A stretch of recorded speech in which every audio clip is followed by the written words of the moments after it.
Salam, hər vaxtınız xeyir olsun əziz izləyicilərim. 8-ci sinifin son bölməsini izah edirəm və beləliklə də inşallah ki 8-ci sinif mövzularını yekunlaşdırmış oluruq. Orqanlar sistemlərimizi qoruyaq. Əslində bu mövzu ümumi götürəndə bu bölmə çox rahat bölmədir. Sadəcə abituriyentlər üçün, məktəb şagirdləri üçün, imtahanlara hazırlaşan müəllimlər üçün buradan əsas vacib hissələri qeyd eləmək istəyirəm ki, nələrə diqqət yetirmək lazımdır. Təbii ki, orqanlar sistemlərimizi qorumalıyıq. Orqanlar sistemi orqanizmin tam vəhdətini təşkil edir və sinir humoral sistem orqanizmin normal fəaliyyətini təmin etmək üçün bütün orqanları hərəkətə gətirir. Buna görə də orqanlar sistemlərimizi qorumaqla sağlamlığımızı qorumuş oluruq. Orqanlar sistemlərimiz nizamla çalışır. Bu bölmədə ümumiyyətlə biz orqanlar sistemlərimizin hər birinin işi ilə tanış oluruq. Tənəffüs, sinir, dayaq, ifrazat sistemlərin hər biri müəyyən funksiyalar yerinə yetirir. Yəni məlumdur ki, orqanlar sistemlərimiz bir çox orqanlardan təşkil olunmuşdur ki, bunlar birlikdə orqanizmə əmələ gətirirlər və orqanizm öz işini normal yerinə yetirə bilməsi üçün bütün orqan və orqanlar sistemi bir-birləri ilə əlaqəli fəaliyyət göstərir. Sümük, əzələ, qan damar, tənəffüs, ifrazat, endokrin ümumi götürəndə 10 dənə orqanlar sistemimiz var. Və bu orqanlar sistemləri bir-birləri ilə müvəqqəti birləşib funksional sistem kimi fəaliyyət göstərə bilərlər. Məsələn, insan qaçarkən bir neçə sistemin birgə fəaliyyəti birləşirdi. Bunu da Anoxin funksional sistem nəzəriyyəsi adlandırmışdır. Və demək ümumi söz yığınlardır. Bu hissələri məsələn çox üzərindən keçmək istəmirəm. Əzəllər beyindən gələn impulslar hesabına yığılır, boşalır, ətraflarımız hərəkət elətdirir, ürək qanı damarlara qovur, qida maddələri həzm sistemində parçalanır, qanla daşınır və s. Bu orqanlar sistemlərinin fəaliyyəti nəticəsində baş verən proseslər idilər. Və orqanlar sisteminin bircə fəaliyyət göstərməsi üçün sxemə diqqət yetirin. Sinir humoral yolla tənzim olunmalıdır. Onlar doğruları axtarırıq. Sinir humoral yola tənzim olunmalıdır. Yalnız sinir sistemi ilə deyil, sinir humoral yola tənzim olunur. Hər bir sistem ayrıqda fəaliyyət göstərməlidir. Yox, göstərir. Amma onlar bir yerdə orqanlar sistemləri işləməlidir. Bir sistem öz işini başa çatdıqdan sonra digər fəaliyyətə başlamalıdır. Deyil əslində. Bir sistem öz işini yerinə yetirdiyi müddətdə də digərinə qoşula bilər. Funksional sistem olmalıdır. Yalnız humoral deyil, sinir və humoral yolla da tənzim olunur. Orqan nəqli. Dünyada ilk orqan nəqli, yəni transplantasiya dediyimiz orqan köçürülməsi 1883-cü ildə İsveçrəli cərrah Theodor Kocher tərəfindən həyata keçirilmişdir. Düz bilirəmsə böyrək nəqli idi bu. Bizim ölkəmizdə isə 1971-72-ci illərdə Mir Məmməd Cavadzadə böyrək nəqlini həyata keçirmişdir. Ümumiyyətlə, orqan nəqli, orqan bağışlaması insanların həyatını xilas edilməsi üçün əvəz olunmaz addımdır. Təbii ki, orqan nəqli dedikdə, orqan bağışlaması, məsələn, bir çox dünya ölkələrində var, bilirsiniz ki, insanlar notarial qaydada qeydiyyatdan keçməklə sağlam öldükləri halda, yəni xəstəlikdən ölməsələr əgər, orqanlarını bağışlayırlar ki, onların orqanları hesabına bir çox həyat qurtarılmış olur. Amma orqan nəqli, orqan bağışlaması sağ ikəndə mümkündür. Təbii ki, mümkün orqanların sağ ikəndə köçürülməsi mümkündür. Məsələn, böyrək köçürülməsidir, qaraciyərin bir parçasının köçürülməsidir, sümük iliyidir ki, bunlar insan sağ ikəndə köçürdülə bilir. Orqan nəqli demək, orqanı verən donor, alan isə akseptor adlanır, resipient də deyirlər. Orqanlar donordan və yaxud da meyitlərdən götürülür. Son təcrübələr zamanı gənclər indi hal-hazırda tətbiq edilib artıq bir neçə günün əməliyyatını deyirəm sizə. Böyrək nəqlini artıq donuz böyrəyindən köçürdüblər insana və insanın vəziyyəti normaldır, stabildir. Yəni biz heyvanlardan da müəyyən orqanları ala bilərik. Bəs orqan nəqli demək hansı yaş aralığında mümkündür? Tutaq ki, böyrək nəqlidir. Böyrək əməliyyatı 2-4 saat çəkir. və əgər ölüdən almışıqsa böyrəyi, ölmüş orqanizmdən alınan böyrək 2-3 həftə ərzində dializ aparatına qoşulur. Ondan sonra fəaliyyətə başlayır. Canlı birindən almışıqsa, sağlam insandan almışıqsa, həmin o əməliyyatdan dərhal sonra böyrək fəaliyyətə başlayır. Ümumiyyətlə böyrəklər bir çox hallarda sıradan çıxa bilir.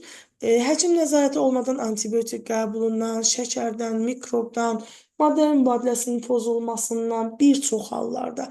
Böyrək belə deyərdim də bizim ən tez sıradan çıxan orqanlarımızdan biridir. Buna görə də böyrəkləri ciddi cəhdlə qorumaq lazımdır. Ki bu da böyrəyi atqaz elədi deyirlər. Həmin o böyrək çatışmazlığıdır ki, böyrək çatışmazlığından da hər il nə qədər insan həyatını dəyişmiş olur. Həm canlıdan alına bilir, həm də yenicə ölmüş insandan. Əgər sağlam adamdan almışıqsa dərhal fəaliyyət göstərir. Əməliyyat müddəti 2-4 saat çəkir. Bu rəqəmlərə fikir verin, çünki bu rəqəmlərdən sonra məsələ şəklində qarşımıza çıxır. Məsələn, deyər ki, böyrək transplantasiyasında minimum vaxt sərf olunan müddətdə yarpaq sayəsi filan qədərdir, nə qədər fotosintez məhsulu olar. Yəni, o artıq minimum 2 saatdan götürəcəksiniz, sahə verib üzüm maddəni hesablamış olacaqsınız. Amma ölmüş orqanizmdən alırsa, deyirik 2-3 həftə dializə qoşulur, təmizlənir, ondan sonra isə fəaliyyət göstərir. Bir də hansı orqanın köçürülməsi həmin ölkənin qanunvericiliyinə əsasən baş verə bilər. Məsələn, bizdə ürək, ağciyər, böyrək, qaraciyər, mədə-altı, sümük iliyi, bağırsaq, dəri, gözün buynuş qişası bunlar müvafiq icra hakimiyyəti orqanı tərəfindən təsdiq edilir və bu orqan və yaxud da toxumaların transplantasiyasına icazə verilir. Amma canlı donordan qaraciyərin bir hissəsini almaq olar. Böyrəyin birini də köçürtmək mümkündür. Bir də bəzi hallar olur ki, gənclər, insan sağlam halda doğulur və 2-dən artıq böyrəyi olur. Məsələn, tanış adam var idi, 4 böyrəyi var idi deyir. 4-ü də normal fəaliyyət göstərir. O insan artıq o 2 böyrəyini bağışlaya bilər, yəni donor ola bilər. Amma istənilən şəxs donor ola bilməz. Burada da müəyyən şərtlər var. Elə orqanlar var ki, 10-18 yaşa qədər götürülür. Elə orqanlar var ki, 18 yaşdan yuxarı götürülür. Məsələn, donorun yaşı 18-ə çatmayıbsa, yalnız sümük iliyi götürülə bilər ondan. Amma digər orqanları götürmək olmaz. Yalnız sümük iliyi götürmək olar. İnsanın yaşı 18-dən yuxarıdırsa, əgər onun sağlıq problemləri varsa və yaxud da əqli qüsuru varsa, zehni problemləri, həmin insanlardan da onların evcil hüquqlarını çeynəyib də onun orqanlarını götürmək olmaz. Çünki o özü əqli iradəsi ilə orqanı bağışladığı düşünülmür. Ona görə də onun sağlıq problemi varsa, onlardan toxuma və yaxud da orqan götürülə bilməz. Amma əksər orqanlar 18 yaşdan sonra götürülür. Məsələn, baxın, bu sarı çərçivədə nə yazılıb? 18 yaşa çatmış, əqli və ruhi cəhətdən sağlam olan hər kəs orqan bağışlaya bilər. Görürsünüz, əqli və ruhi cəhətdən sağlam. Və ən azı 2 şahid olmalıdır ki, o biri dediyini, o birisi də təsdiqləsin də. Bundan sonra həkim orqanın köçürülməsinə icazə verib vermədiyini müəyyənləşdirilir. Donorun köçürülməsindən asılı olaraq bir neçə cür həyata keçirilir.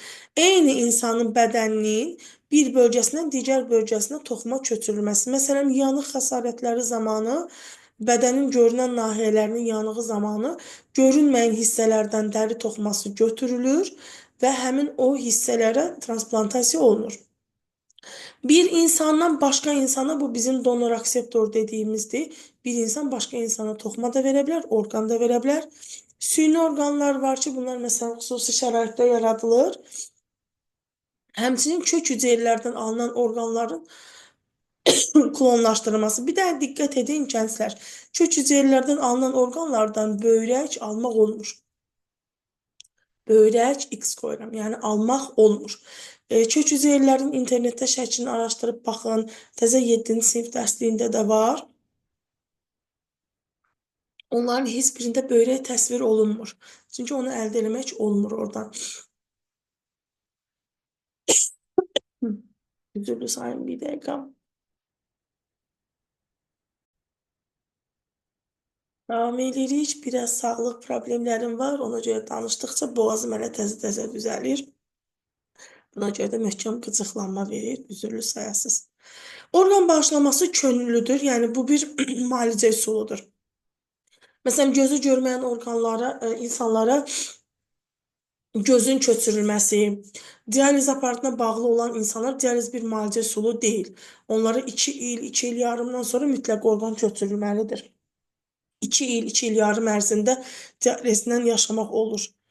Ona görə də o müddət ərzində mütləq köçürülməlidir. Amma heç kəsi orqan köçürülməsinə, toxunma köçürülməsinə məcbur etmək olmaz.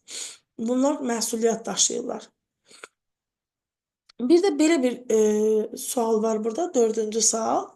Yalnız beyin ölümü keçirmiş insandan alına bilər. Beyin ölümü dediyimiz koma vəziyyətidir. Sümük iliyi ümumiyyətlə canlıdan da alınır. Amma yalnız beyin ölümü keçirdibsə bunun demək ürəyi işləyir. O zaman ondan ürəyi alına bilər. Bu ürək sağlam insandan da alınır. Ölüdən də alınır. Gözün buynuz qişası. Çünki gözün buynuz qişası insan sağ ikən gözünün buynuz qişasını soyub da digərinə verə bilməz. Bu da yalnız beyin ölümü keçirmiş insanlardan alına bilər. Bir də qaraciyəri bütöv köçürdürüksə, bu da ölmüş orqanizmdən alınır. Çünki o yazığın özündən götürüm dayı onun nəyi qaldı ki?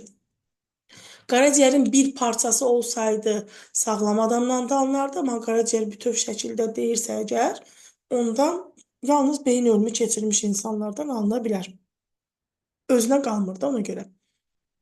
Bir də gözün buynuz qişası yeganə orqandır ki, ölü yiyəsindən icazə almadan köçürülə bilər, çünki meyidin strukturunu pozmur.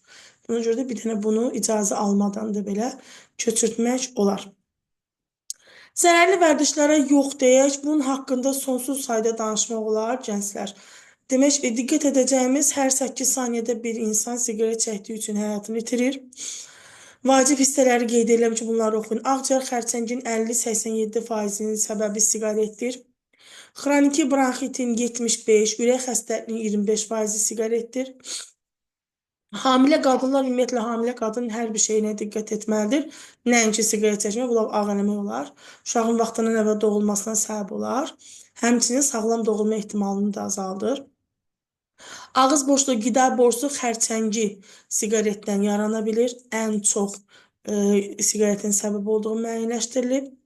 Siqaret damarların daralmasına, bu da qan dövranının pozulmasına, qan təzyiqinin artmasına səbəb olur. Məsələn, bir siqaret çəkdikdən 30 dəqiqə ərzində qan damarlarının divarı daralır. Siqaret ürək çatışmazlığı, çünki təngə nəfəs olur axı. Astma kimi xəstəliklər gətirib çıxardır. İnsanı tez qocaldır və reproduktiv cinsi orqanları zəiflətmiş olur. Alkoqol qaraciyərimiz alkoqolun 98%-ni zərərsizləşdirir. Qida maddələrinin isə 95%-ni zərərsizləşdirir. Ona görə alkoqolun ən çox ziyan vurduğu orqan qaraciyərdir. Ki, bu da ən sonda sirroza gətirib çıxardır və bu da elə bir qaraciyərin xərçəngidir də. Tabii bundan geri dönüş yoxdur. Sirroza gətirib çıxardıbsa sonu mütləq ölümdür. Həmçinin sinir sistemini pozur.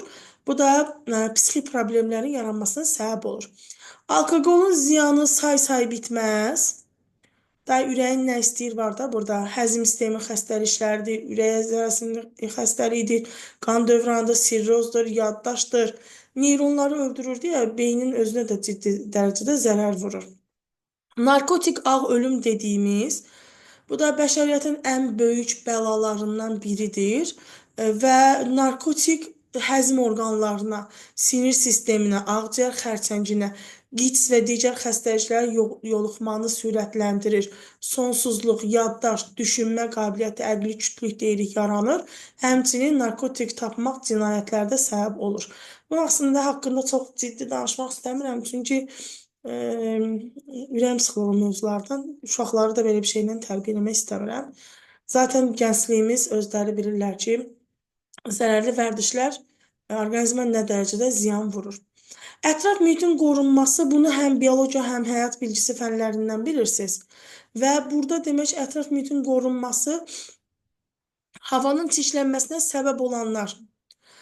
Neft, daş, kömür, torf, təbii qazdan, yanacaqdan bunlar torpağı çirkləndirir deyə neft həmçinin dənizləri də çirkləndirir. Buna görə də mümkün qədər günəş və külək enerjisindən istifadə etmək lazımdır. Zavodlardan çıxan tüstülər zərərli qalıqları təmizləyib sonra havaya buraxılmalıdır. Sənaye obyektləri tikilərkən yaşıllıqları da meşələri qırıb yerində bina tikmək yox da, yaşıllıqların planlaşdırılması. Görürsüz, bu təzə yaşayış massivləri salınanda onun ətrafında süni parklar salınır. Avtomobillərin buraxdığı zərərli qazları azaltmaq üçün onları çirklilik dərəcəsinə görə avtomobillər hətta cərimə də olunurlar, bildiyim qədərilə buna görə. Yəni daha təmiz filtrlərdən istifadə etməlidirlər. Həmçinin böyük restoranların, böyük zavodların, tüstü bacalarının, onların buraxdığı qazlar filtrlənib atmosferə buraxılmalıdır. Meşə zolaqları salınmalıdır, azon qatını dağıdan maddələrin istehsalı dayandırılmalıdır. Suyun çirklənməsinə səbəb olan sənaye qalıqları, məsələn, plastik borular, elə plastik boru 500 ilə çürüyür. Bunlar dənizə axıdanda gedir oradakı canlıların da həyatını korlayır. İçməli su bu dəqiqə dünyanın qarşılaşdığı ən böyük problemlərdən biridir. Məsələn, ölkəmizdə 2024-də ev sahibliyi etdiyimiz COP29 layihəsi dayanıqlı inkişaf məqsədlərinə dayanaraq demək, ümumi ekoloji problemlərin qarşısını alması məsələlərini müzakirə edirdilər ki, bunlardan da biri ciddi cəhdlə şirin su ehtiyatının azalmasıdır. İçməli su mənbələri qorunmalıdır. Çirkab suları dənizlikdən sonra su mənbəyinə axıdılmalıdır. Yəni, kanalizasiyaları necə gəldi dənizlərə yönəltmək olmaz. Orada yaşayan canlılar zərərlənir, həmin o canlılardan qidalanaraq biz zəhərlənirik və beləliklə də böyük bir kütlənin, dəniz sahili ərazilərində yaşayan insanların, dəniz ticarəti ilə məşğul olan ölkələrin onlarda ciddi səhiyyə problemlərinə gətirib çıxardır. Həmçinin deyir ya, məsələn, bu yağ sökücülər daha güclüdür. Bu, məsələn, adını çəkib reklam eləmək istəmirəm, yuyucu vasitələr daha təmiz yuyurlar. Onlar nə qədər bahalı və nə qədər daha tez müddətdə həmin işi yerinə yetirirlərsə, o qədər zərərlidirlər deməkdir. Görürsünüz, ruslara baxın bir dənə. Ruslar sirkə, bir də sodadan istifadə edir. Türklərin də əksəriyyəti. Çünki bunlar həm su ilə də asan daşınırlar, həm də ekoloji cəhətdən daha təmizdirlər. Elə danışıram ki, güya ki, mən özüm hamısını eləyirəm. Valla, mən özüm də eləmirəm. Elə tənbəllikdən qaçırım, o harada bahalı yuyucu vasitə var, yağ çözücülər var, mən də onlara qaçıram. Çünki şəraitin əlaqədar elə vaxtım olmur. Bir saat soda ilə sürtüm, görüm ağarır ya yox. Amma da yəni daha yaxşı olar ki, bu vasitələrdən istifadə eləyək. Torpağın çirklənməsi, məişət qalıqları bir ildə bir insan bəşəriyyətə nə qədər ziyan vura bilər, zibil tullaya bilər. Bax, o qədər tullantılar yığılır və beləliklə adacıqlar əmələ gətirir. Torpaqlardan düzgün istifadə etmək, yararlı torpaqları yararsız hala salmamaq, həmçinin torpağa verilən gübrələr, dərmanlar, pestisidlər, bunlar da torpağın tərkibini korlayır, onun yararlılıq qabiliyyətini aşağı salır. Yəni, ifrat dərəcədə su verib oranı bataqlığa çevirməmək, meşə sahələrinin artırılma və s. Torpağın çirklənməsinin qarşısını almaq yollarıdır və BMT-nin təşkilatçılığı ilə Yaponiyanın Kyoto şəhərində keçirilmiş toplantıda iqlim dəyişikliyi ilə əlaqədar qlobal istiləşmə və qlobal istiləşmə ilə əlaqədar protokol imzalanmışdır. Bu isə bir dənə oxuyarsınız, üzərindən keçib gedirəm. Və demək gəlirik son olaraq ətraf mühit və orqanizm. İşıq kirliliyi nədir? İşıq kirliliyi işıqdan lazım olmayan yerdə hədsiz dərəcədə çox və yaxud da az istifadə edilməsi. Məsələn, bu sayrışan reklam işıqları var, yanır, sönür. Bunlar özü işıq kirliliyi yaradır. Tutaq ki, obyektin sahəsinə görə işıqların az quraşdırılması Məsələn, böyük obyektlərdə işığın toran olması, kiçik obyektlərdə işığın çox gür olması, bunlar hamısı işıq kirliliyi yaradır. Və beləliklə də görmə orqanında müəyyən fəsadlar törədə bilər. Həmçinin lazer şüaları da ki, bunlar da işıq kirliliyi yaradır. Qida kirliliyi, məsələn, bu istixana məhsullarından onlarda bilirsiniz ki, gübrələr vasitəsilə xüsusi süni yetişdirilmələr tətbiq olunur. Bunlar özü ekoloji baxımdan, ekoloji cəhətdən daha ziyanlıdırlar. Radioaktiv çirklənməyə məruz qalanlar torpağa verilən dərmanlardılar, gübrələrdirlər, pestisidlərdirlər. Pestisid nədir gənclər? Ziyanvericiləri torpaqda məhv eləmək üçün xüsusi kimyəvi maddələrdirlər. Qida məhsullarının çox saxlanılması, yuyulmaması, məsələn, hepatit A-nın yayılmasına gətirib çıxardır ki, bunlar da qida kirliliyidir. Səs kirliliyi dedikdə, bayaqları qeyd etdiyim, səsin şiddətini ölçmək üçün desibel adlanan xüsusi ölçü vahidinə istifadə olunur. Və əgər 35-65 desibel səsdirsə, bu normaldır. 65-90 arası desibeldirsə, müntəzəm, yəni daima bunu eşitsək, eşitmə orqanımıza ziyan verər. 90 desibeldə olan, yuxarı olan səslər tək qulağı korlamır, sinir sistemində korlayır. Məsələn, deyir ki, ölkədə nəqliyyat vasitələri şəhərdə səs-küy yaradır. Səsin şiddəti 90 desibelə çata bilir. Burada belə bir cədvəl verir. Məsələn, insan səsi danışıram 60. Bu dəqiqə mənim səsim 60-dan azdır. Yarpaq xışıltısı görürsüz necə xoşumuza gəlir. Telefon zəngi biraz bizi narahat eləyir. Uşaq ağlaması neçə nəfər dözə bilər uşağın ağlamağına, səmimi etiraf eləyin. Heç kim dözə bilmir. Ən çox da atalar. Evdə uşaq ağlayan kimi deyir ki, anaya götür uşağı, çıxır bir otağa. Çünki o səs onun şiddətini narahat edir. Zəng səsi, telefonu tez susturmağa çalışırıq. Nəbz vurğuları əslində qoy görüm hardaydı o. Bir dənə otaq var, dünyanın ən səssiz otağı. Deyir, o qədər səssiz quraşdırılıb ki, bir neçə dəqiqədən artıq insan orada tab gətirə bilmir. Çünki öz nəbz vurğularını, qanın damarda axmasının səsini, onların hamısını eşidirsən və orada bir neçə dəqiqədən artıq tab gətirmək olmur. Mətbəx robotunun, blenderin falan səsidir. Metroda qatar səsidir, motosikl səsidir, orkestr, adam beyni gedir. Top səsi də hə, bu artıq çox ciddi dərəcəlidir. Və bu da səs kirliliyi yaradır. Hətta deyir, müalicəsi olmayan xəstəliklərdə gətirib çıxarda bilir. Eşitmə pozğunluğu, yüksək təzyiq, orta yaş üzəri, məsələn, 50 yaş üzəri insanlarda daha çox görülür. Bərkdən danışanda təzyiqləri qalxır. Yəni, evdə böyüklərdən eşitmiş olarsınız. Ürək-damar tənəffüs sistemlərinin pozulmasına, əqli, yuxu rejiminin pozulmasına, bax gör nələr yazıb, nələr. Səs kirliliyin qarşısını almaq üçün də, yəni, aeroportdur, dəmir yollardır, yaşayış evindən kənar olmalıdır. Qatardan az istifadə edilməli, velosipeddən çox istifadə etməlidir. Nə bilim, bu səs-küylü yerlərdən uzaq durmaq, yəni bu hissəni bir dənə qəşəng göz gəzdirin. Və beləliklə, səhv eləmirəmsə, son hissəyə gəldik, çatdıq. Nəhayət ki, 8-ci sinifi bitirdik, gənclər. Belə, inşallah 9-cu sinif dərslərində görüşənə qədər. Hələlik, sağ olun.